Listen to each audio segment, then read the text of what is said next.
Hello friends, how are you? Standard 8 Mathematics, chapter number 4. Today's our new topic is when two diagonals and three sides are given. Okay, now what we have to do? We have to draw a quadrilateral in which three sides and two diagonal are already given in the values. Okay, so example number 4, construct the quadrilateral ABCD given that BC is a 4.5 centimeters, AD is equal to 5.5 centimeters, CD is 5 centimeter, and diagonal AC is equal to 5.5 centimeter, and diagonal BD is equal to 7 centimeters. Okay.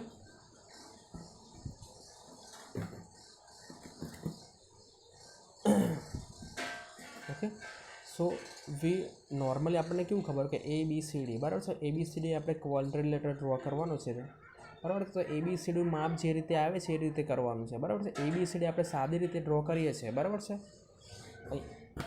એમ જોવો અહીંયા તો સમજો કે અહીંયા જે છે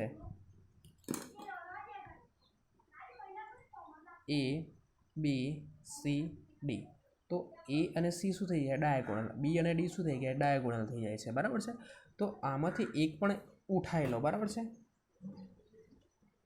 બરાબર છે. અહીંયા જોઈ શકો તો ABCD છે, ABCD, A અને C ડાયગોનલ છે, B અને D ડાયગોનલ છે, A અને D પાસની બાજુ છે, A અને B એડજસ્ટન્ટ સાઈડ છે બરાબર છે, B અને C એડજસ્ટન્ટ સાઈડ છે બરાબર છે. હવે અહીંયાથી ખબર પડી જાય છે તો આ રીતે રફલી આપણે ડ્રો કર્યું છે એક્ઝેક્ટલી માપ લઈને બરાબર છે. હવે શું કરવાનું છે? કન્સ્ટ્રક્ટ કરવાનું છે બરાબર છે. હવે જો કન્સ્ટ્રક્ટ કરવા માટે શું કર્યું છે કે A અને C તો શું હતી આપણે ખબર છે કે ડાયગોનલ છે, તો A અને C લખી દીધું, અથવા B અને Dનું કરવું હોય તો B થાય. પણ ટૂંકમાં શું છે, માપમાં આપણો ડાયગોનલ છે દોરાવો, સોરી આપણે જે ક્વોડ્રિલેટરલ છે દોરાવવું જોઈએ બરાબર છે. Draw ABCD using SSS, side બાજુનું માપ લઈને આપણે ડ્રો કરવાનો છે બરાબર છે. A ટુ C આપણે 5.5 મેઝરમેન્ટ કરી લીધું છે. આપણે આશરે જોઈએ અહીંયા. ઓકે ચલો, એક્ઝેક્ટલી માપ નથી પણ આશરે માપ છે 4.5 બરાબર છે. હવે અહીંયાથી શું કર્યું? A અને C બરાબર છે. હવે A અને C તો થઈ ગયું છે, ફરી A અને C નો કોમન પોઈન્ટ જે છે બરાબર છે, અહીંયા જુઓ A અને C નો કોમન પોઈન્ટ કયો છે? A અને C નો એડજસ્ટન્ટ પોઈન્ટ D છે. તો now we have to draw D. Okay, how can we draw D? Okay, તો first of all we have to see that કે ADનું માપ કેટલું છે? ADનું માપ 5.5 છે, તો અહીંયાથી આટલું 5.5નું માપ કંપાસ પર લેવાનું છે અને અહીંયા આર્ક ડ્રો કરવાનો છે. આ રીતે મોટો આર્ક ડ્રો કરવાનો છે 5.5. Than after vote what have have do? CD draw કરવાનો છે બરાબર. CD જે છે, હવે CDનું માપ કેટલું છે? 5.5. તો C અને Dનું માપ છે 5.5, અહીંયા ડ્રો કરવાનું છે બરાબર છે. હવે C અને D જે ઇન્ટરસેક્ટ કરે છે એનું નામ આપો છે D. તો એક્ઝેક્ટલી માપ કેટલું? એટલે 5.5 ને અને 5. Okay, then after what we have to do? હવે what is remember to draw? what is required to draw? B બરાબર છે. B શું છે? પોઈન્ટ છે. હવે B પોઈન્ટ છે એ શું છે? A, B અને C બરાબર છે. એનું શું છે? એડજસ્ટન્ટ સાઈડ છે બરાબર છે. પાસની સાઈડ છે B. હવે બીને ડ્રો કરો શું પડે કે A અને Bનું માપ જોઈએ. તો A થી Bનું માપ શું છે? અહીંયા ડ્રો કરી લો, જોઈ લો. અહીંયાથી A ટુ Bનું માપ કેટલું છે? A ટુ Bનું માપ છે અહીંયા નથી આપ્યું બરાબર છે. કેમ નથી આપ્યું? અહીંયા માપ નથી આપ્યું બરાબર છે. હવે જો કારણ કે અહીંયા 3 સાઇડ્સનું માપ છે, ધેટ્સ વાય નથી આપેલું બરાબર. હવે C સેન્ટર કરવાનું છે બરાબર છે. Cને સેન્ટર કરવાનું છે અને C અને CBનું માપ કેટલું આપ્યું છે? BCનું માપ છે 4.5. તે હવે B અને Cનું અહીંયા 4.5 અહીંયા આર્ક ડ્રો કરવાનો છે બરાબર છે. અહીંયા મસ્ત શું કરવાનું છે? આર્ક ડ્રો કરવાનો છે. પછી હવે એક પોઈન્ટ બાકી રહે છે બરાબર છે. C is a center, draw an arc of a radius 4.5. B is somewhere on this also બરાબર છે. B અહીં somewhere છે, ક્યાં છે એક્ઝેક્ટ આપણને ખબર નથી. પછી શું કરવાનું છે?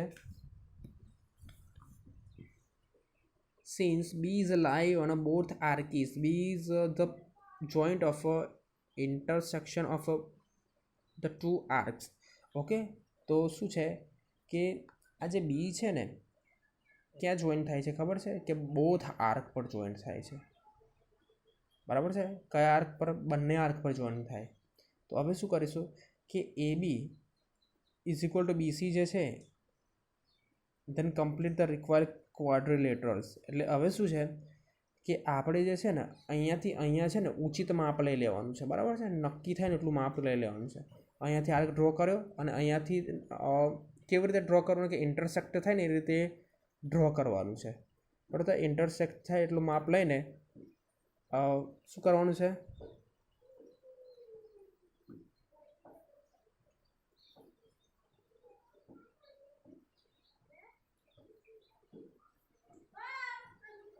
એક જ મિનિટ અહીંયા જોઈ લો. સમવેર છે, બરાબર છે. અહીંયાથી આટલું માપ શું કરવું છે આપણે ડ્રો ઓલરેડી કરી લીધું છે. ઓકે, એક જ મિનિટ. હવે જુઓ,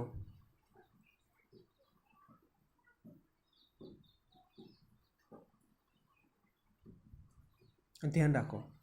તો અહીંયાથી આપણે જે છૂટ્યું અહીંયા હતું, બરાબર છે. ડીનું માપ નથી લીધું, પણ જે એની જે સામેની બાજુ છે ને બીડી, બરાબર છે. બીડીનું માપ કેટલું હતું? 7 ડિગ્રી 7 હતું, બરાબર છે. એટલે બીડી એટલે સામેની બાજુ આવે.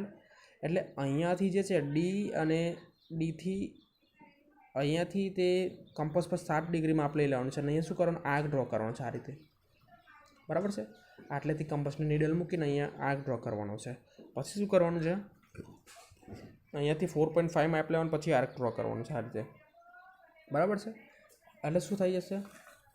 હવે 4.5 ડ્રો થઈ જશે, બરાબર છે. એટલે હવે શું કરવાનું કે અહીંયા ઇન્ટરસેક્ટ થશે, બરાબર છે. એટલે અહીંયાથી આ લાઈન જોઈન કરવાનું, અહીંયાથી આ લાઈન જોઈન કરવાનું. બાકી જે વધે છે અહીંયાથી આ લાઈન જોઈન કરી દેવાનું છે. એટલે શું થઈ ગયું કે આપણો જે ક્વાડ્રિલેટરલ એ બી સી ડી હતો એ ડ્રો થઈ ગયો અને રિસ્પેક્ટિવલી આનું મેઝરમેન્ટ કેટલું હતું?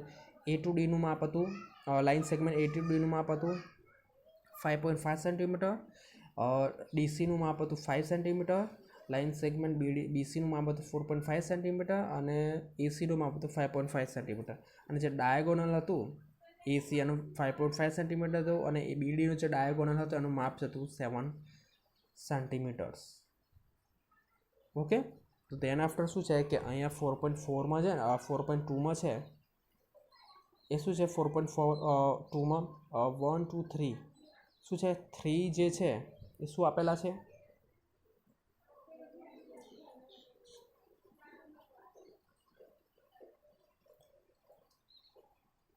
થ્રી સમ્સ આપેલા છે અને મેઝરમેન્ટ આપ્યા છે. અને with the help of the compass we have to draw 3 quadrilaterals. Okay, so since અત્યાર લગીને આપણે કેટલા જોયા? તો અત્યાર લગીને આપણે જોયા છે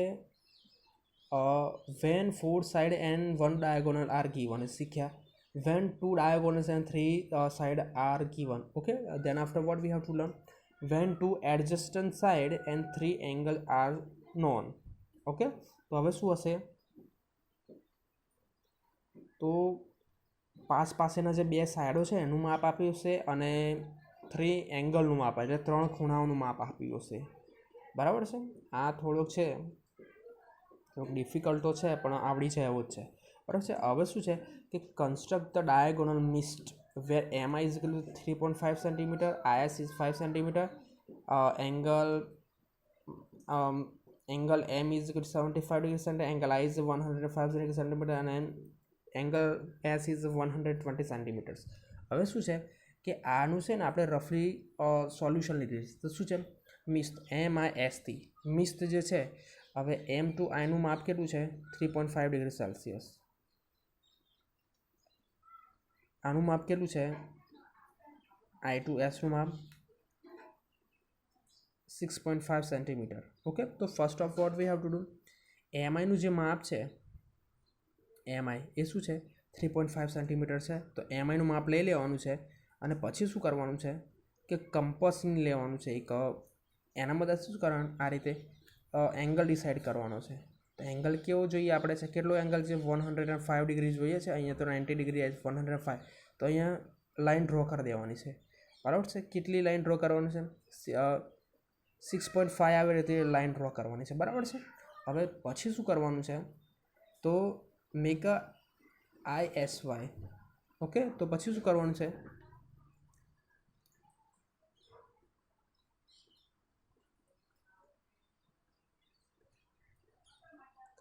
ISY ને IST કરવાનું છે, બરાબર છે. અહીંયા ટી આવશે. વાય કરીને અહીંયા એક વધારાનો પોર્શન આપ્યો છે. પછી શું કરવાનું છે? 112 ડિગ્રી લેવાનું છે. અહીંયાથી જે આટલું છે મેઝરમેન્ટ લઈ લેવાનું છે. 6.5 ડિગ્રી આવે છે એંગલ શું કરવાનું છે? એક નિશાન કરી દેવાનું છે. એનાથી પછી કંપાસ આ રીતે મૂકી અને કેટલો ડિગ્રી લેવાનું છે? 120 ડિગ્રી લેવાનું છે. પછી એ ડિગ્રી આવી જાય પછી શું કરવાનું છે? કેટલા મીટરની લાઇન કરવાની છે? 5 ડિગ્રીની લાઇન કરવાની છે, બરાબર. અને એમ અને ટી જે છે એનું માપ છે, મેઝરમેન્ટ અહીંયા આપ્યું નથી, પણ શું કરવાનું છે? પણ એમનો જે એંગલ છે એ ઓલરેડી ગિવન છે, બરાબર છે. એમનો એંગલ કેટલો છે?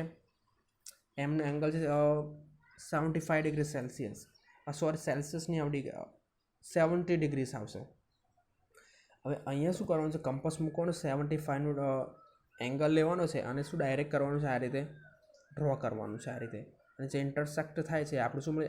MIST. ઓકે, પછીથી સમજી લઈએ. સૌથી પહેલાં શું કર્યું આપણે? મિસ્ટ ડ્રો કરવાનો હતો. 3 એંગલ્સ હતા, એનું નામ આપ્યું હતું. શું હતું આપણું? શું છે? 2 એડજસ્ટન્ટ સાઈડ અને 3 એંગલ આર નોન. સાઈડ જે હતી, બરાબર છે, અનનોન હતી. અહીંયાથી AMIની માપ 3.5 હતું. હવે એમનો જે છે ડાયરેક્ટ અહીંયા મૂકી દીધું, 3.5 કરી દીધું, બરાબર છે. હવે આ શું છે કે આઈ જે ડ્રો કરવાનો હતો એનો એંગલ કેટલો હતો? 105. તો 105માં આપણે માપ લઈને અહીંયા એંગલ ડ્રો કર્યો. ક્યાં ઇન્ટરસેક્ટ થશે? MIST છે, MIS જોડે ડ્રો કરવાનો હતો, બરાબર છે. એટલે આઈ અને એસ થઈ ગયું, એડજસ્ટિવ સાઈડ થઈ ગઈ છે, બરાબર છે. હવે આ કેટલું માપ લેવાનું? 6.5 લેવાનું છે. આ એક્સ કેમ લીધો છે? એક્સ એક એનો એંગલ દર્શાવતો નથી, પણ એની જે લાઇન સેગમેન્ટ છે ને, લાઇન સેગમેન્ટ દર્શાવે છે, બરાબર છે. હવે શું છે કે 6.5 આવે, એંગલ ડોટ કરીને આપણે પોઈન્ટનું નામ આપી દીધું S. હવે શું છે કે IS અને ટી જે છે ને, ISY એ લઈ લો, બરાબર છે. પણ અસલમાં ડ્રો શું કરવાનું? IST, કારણ કે ટી મળે તો જ મિક્સ થાય MIST. તો અહીંયા ભાઈ નામ આપી દીધું આશરે, બરાબર છે. તો ISYનું માપ જે છે 120 ડિગ્રીસ રાખવાનું છે. કંપાસ મૂકી અને 120 ડિગ્રીસ લઈ લેવાનું છે, બરાબર છે. 120 ડિગ્રીસ આવી જાય એટલે ફરી શું કરવાનું છે? આ રીતે ડ્રો કરવાનું છે, લાંબી લાઈન કરવાની છે. પછી શું કરવાનું છે? એ નામ આપી દેવા. નામ અત્યારે નથી આપવાનું, ખાલી ડ્રો કરવાની છે. પછી શું કરવાનું? એમ જે છે, એંગલ કયો બનાવવાનો છે? IM અને Z બનાવી દેવાનું. શું બનાવવાનું છે? એંગલ IMZ બનાવ્યો અને માપ કેટલું છે? 75 ડિગ્રી સેલ્સિયસ. એટલે 75 ડિગ્રી સેલ્સિયસનું માપ લઈને અહીંયા ડ્રો કરવાનું છે લાંબી સુધી.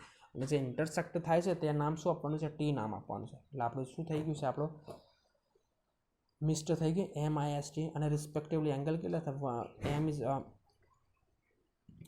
Angle M is equal to 75 degree celsius, angle I is 105 degree celsius, angle F is 120 degree celsius. But same શું છે? તો અહીંયા પણ શું છે? 3 એંગલ્સના નામ આપ્યા છે, રિસ્પેક્ટિવલી જે એ જે છે એમની સાઇડ્સ એના નામ આપેલા છે, બરાબર છે. તો what you have have do? You have to draw it. Okay, તો 4.2 અને 4.1 જે એક્સરસાઇઝ જે છે એ તમને શું કરવામાં આવશે? સેન્ડ કરી દઈશું, બરાબર છે. Thank you very much.